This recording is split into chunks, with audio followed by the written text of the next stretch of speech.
करी छलकते जाए। अधूरा ज्ञान खतरनाक होता है, ना होना खतरनाक है, अधूरा ज्ञान अधिक खतरनाक है। और हमें जब ज्ञान हो जाता है, खूब सारी चीजें आ जाती है, तब हम उतने नंबर हो जाते हैं। मुझे याद है, मैं एक फर्स्ट ग्रेड लेक्चरर का बैच पढ़ा था। फर्स्ट ग्रेड लेक्चरर समझते हो क्या होते हैं? फर्स्ट ग्रेड लेक्चरर जो 11 12th को पढ़ाते हैं, वो कौन से? तो 11 12th में तो अलग अलग सब्जेक्ट हो जाते हैं, हिस्ट्री, पॉलिटिकल साइंस, वैसे तो हमने एक बार हिस्ट्री का बैच बना लिया है कि हिस्ट्री का बैच। और मैंने पहली बार ही हिस्ट्री पढ़ाई, इंडियन हिस्ट्री। तब तक मैं राजस्थान हिस्ट्री तो पढ़ाता था, पर इंडियन हिस्ट्री दिलीप सर पढ़ाया करते थे, आवश्यकता ही नहीं पड़ी कभी। तो तब मैं यहाँ दिलीप सर पढ़ाते थे और जोधपुर में नरेंद्र सर इंडियन हिस्ट्री पढ़ाया करते थे। तो बाद में नरेंद्र सर इधर आ गए, तो मेरा केवल राजस्थान वाला होगा, क्योंकि ये बहुत लंबा हो गया, ये मेरे से तो कंप्लीट नहीं होता। बाकी पहले मैं इंडियन हिस्ट्री ले लिया करता। तो उस बैच में दिलीप सर ने कहा इंडियन हिस्ट्री पढ़ाने के लिए, तो मेरे को बड़ा डर लगता।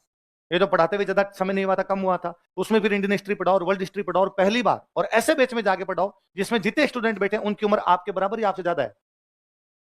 मैं, ये बात है 2014 की, मेरी उम्र 25 साल, जो सामने बैठे हैं उनमें से कोई 30 कोई 32 और कोई 35, कोई सेकंड ग्रेड टीचर लगा हुआ है, कोई थर्ड ग्रेड टीचर लगा, नौकरी करते करते 10 साल हो गए।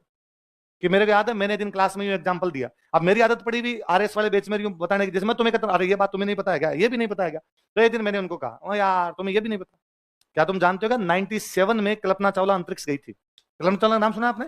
तो 97 में अंतरिक्ष गई थी, और मैं तब थर्ड क्लास में पढ़ता था। और जिस दिन कल्पना चावला अंतरिक्ष में गई थी, हमारे क्लास टीचर मैम आते थे, उन्होंने क्लास में लिखवाया था, लिख लो कल्पना चावला अंतरिक्ष में गई है। और उन्होंने उस दिन ये भी लिखवाया था, इससे पहले हमारे एक व्यक्ति अंतरिक्ष में और गए, वो राकेश शर्मा है। वो राकेश शर्मा थे। अभी अभी कौन चले गए? शुभांशु शुक्ला। कौन चले गए? मैंने कहा यार तुम कल्पना चावला का नहीं पता तुम्हें?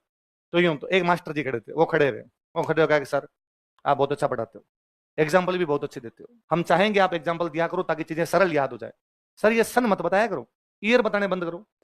मैं, मास्टर जी की क्या हो गया आज? मैं, क्यों मास्टर जी? अभी आपने क्या कहा कि आप 97 में तीसरी क्लास में पढ़ते थे? मैं, हाँ मैं 97 तो ये बात नहीं बतानी। मैं, क्यों? अरे मैंने 97 में ग्रेजुएशन कंप्लीट कर ली थी। मुझे बड़ा अजीब सा लगता है बाद में। तो आप बातें बताया करो, खूब बताया करो, इंटरेस्ट आता है आपकी बातों में, पर इस प्रकार से सन बताने, आप देख लो इतने बड़े बड़े उसमें, तो मैं यूं बड़ा डरता उसमें कि अरे कुछ ना कुछ पूछेंगे। और होते पक्के एक आधे मास्टर जी होते तो ऐसे घोचे करते, ऐसा सवाल पूछते जिसका कोई लेना देना। ये बताओ, भगवान बुद्ध का जब घोड़ा घर से निकला था तो उसका मुंह किस तरफ था? ये आता है क्या आपको? ये तो नहीं आता मास्टर जी। मेरे को तो ये बताया भगवान बुद्ध घर से बाहर निकले थे, क्यों निकले थे, वो सब बातें जानता हूं ना। घोड़े, घोड़े वाली बतानी पड़ेगी। तो राम जी करके यूं, अरे भाई ये फालतू बिगड़ नहीं जाए, कोई नया नया पढ़ा रहे हो, जाके दिलीप सर को शिकायत लगाए। पर लगभग ज्यादातर बच्चे जो यूं संतुष्ट रहते कि ठीक है पढ़ा रहे हैं। एक दिन मैं यूं नीचे खड़ा था, मतलब अगली क्लास का टाइम है, तो मैं नीचे खड़ा था कि तो कुछ स्टूडेंट यूं मिलने के लिए आ गए। तो सर पढ़ाई ऐसे चल रही थोड़ी यूं बातें पूछ। एक को स्टूडेंट थे, वो मिले मेरे से, तो उन्होंने कहा कि सर मैं फर्स्ट ग्रेड लेक्चरर हूँ। मेरे को, जब आप फर्स्ट ग्रेड हो तो फर्स्ट ग्रेड क्लास में क्यों बैठते हो? सिलेक्शन हो रखा है? तो उन्होंने कहा सर मैं कॉलेज लेक्चरर का एग्जाम दूंगा। किसका? कॉलेज लेक्चरर का एग्जाम दूंगा। कॉलेज लेक्चरर मतलब जो कॉलेजों के अंदर पढ़ा था, थोड़ा अपर लेवल हो गया। तो मैंने उनको कहा यार पर मैं तो फर्स्ट ग्रेड को पढ़ा रहा हूँ, तो मैं जितना पढ़ा रहा हूँ इतना तो आपको आता है, तो फिर इस क्लास में क्यों बैठो? तो उनका, ना सर आप जो पढ़ाते हो तो उसमें से मान लो मेरे को 70 चीज आती है, 100 में से 30 नहीं आती, तो मैं कोशिश करता हूँ आपसे 30 चीजें तो लेके जाऊं, कम से कम थोड़ी तो नई बातें हो। उस दिन मुझे एक चीज समझ में आई कि जिन लोगों को ज्ञान, और वो क्लास में कभी नहीं बोले, कोई सवाल ही नहीं पूछा, कभी सवाल नहीं पूछा, क्योंकि उस व्यक्ति तो हो सकता है वो कोई ऐसा सवाल पूछता तो मुझे आता ही ना हो। तो मुझे समझ में आया कि जिन व्यक्तियों को ज्ञान होता है ना, वो फालतू की पंचायती करते हैं, तो चुपचाप रहते। एक जोधपुर में मैं एक बार एक आरएस मेंस का बैच पढ़ा रहा था। एक एक पता चला, एक उस बैच में बैठे हुए वो 5वां मेंस दे रहे थे खुद, और मैं हिस्ट्री पढ़ाता और उनके हिस्ट्री सब्जेक्ट से मेंस दिए। अब तो आरएस हो गए, प्रॉपर सिलेक्शन हो गया, आरएस है, तो वो भी टीचर थे।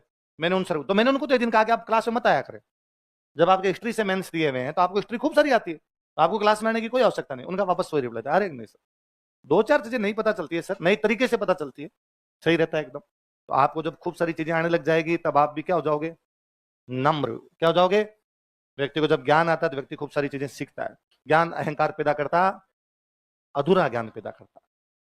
तो अपने को अधूरा नहीं करना, अपने को ओवरफ्लो होना है खूब सारा, आना चाहिए ज्ञान खूब सारा। इस उम्र में नहीं आया तो किस उम्र में आना चाहिए?